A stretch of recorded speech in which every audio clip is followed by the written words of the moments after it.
Hi friends, எல்லாருக்கும் வணக்கம். இன்றைக்கி நம்ம வந்து முருங்கைக்கீரை கூட்டு எப்படி செய்கிறதுன்னு பார்க்கலாம். சிம்பிளானது தான் ரொம்ப. இதுக்கு வந்து பருப்பு வந்து கொஞ்சம் வேக வச்சு வச்சுருக்கேன். ஒரு அரை கப்பு. நல்லா கொஞ்சம் குழையிற அளவுக்கு, இந்த அளவுக்கு கொஞ்சம் மசிகிற அளவுக்கு நல்லா வேக வச்சுக்கோங்க. அப்புறம் முருங்கைக்கீரை ஒரு கட்டு அலசி இப்போ வாஷ் பண்ணி எடுத்துக்கிறோம், உருகி வச்சுருக்கோம். தாளிக்கிறதுக்கு வந்து சின்ன வெங்காயம், காஞ்ச மிளகா, பச்சை மிளகா, அப்புறம் கடுகு சீரகம் வந்து தாளிக்கணும். இப்போ இந்த பருப்பு வெந்ததுக்கப்புறம் இப்போ இந்த முருங்கைக்கீரையை வந்து வாஷ் பண்ணிவிட்டு இதில் போடலாம். நம்ம இப்போ இந்த முருங்கைக்கீரையை இதில் சேர்த்துக்கலாம்.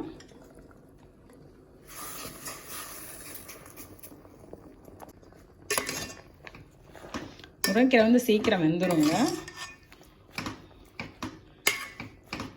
கொஞ்சம் கொதி வரும்போது உப்பு போட்டுக்குவோம். அதுக்கு தேவையான அளவுக்கு உப்பு சேர்த்துக்கலாம். பாருங்கள், கீரை இப்போ நல்லா வெந்துருச்சு. பருப்பும் கீரையும் சேர்ந்து நம்ம உப்பு போட்டாச்சு. இப்போ தாளிச்சு வைக்கலாம். பேன் சூடாயிடுச்சு. நம்ம ஆயில் சேர்த்துக்கலாம்.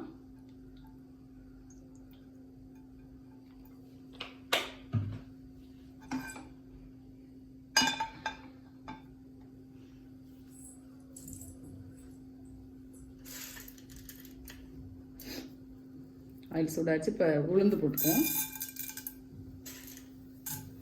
இதெல்லாம் உங்களுக்கு தேவையான அளவு, எவ்வளவு உங்களுக்கு விருப்பமாக போட்டுக்கோங்க. கடுகு, ஜீரகம்,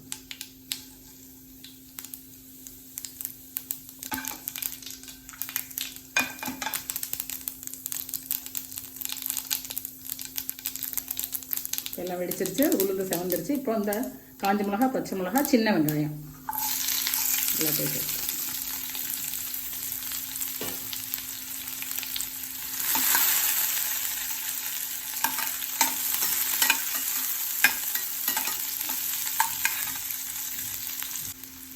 பாருங்க. வெங்காயம் நல்லா செவந்துருச்சு. இப்போது இந்த வேக வச்ச கீரையை இதில் ஒரு 2 நிமிஷம் சேர்ந்தாப்புல கொஞ்சம் வேகட்டும். அப்புறம் ஆஃப் பண்ணிட வேண்டியது. ரொம்ப டேஸ்ட்டாக இருக்குங்க. உடம்புக்கு ரொம்ப நல்லது. அயன் சத்து ரொம்ப அதிகம் உள்ளது.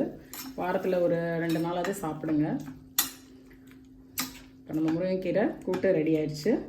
இது காரக்குழம்பு, ரசம் எல்லாத்துக்குமே நல்லா இருக்குங்க. இது பாருங்கள், நம்மளோட கீரை கூட்டம், முருங்கைக்கீரை கூட்டம் ரெடி ஆயிடுச்சு. ரொம்ப டேஸ்டியாக இருக்குங்க. எல்லோரும் கண்டிப்பாக செஞ்சு பாருங்கள். தேங்க்ஸ் ஃபார் வாட்சிங்.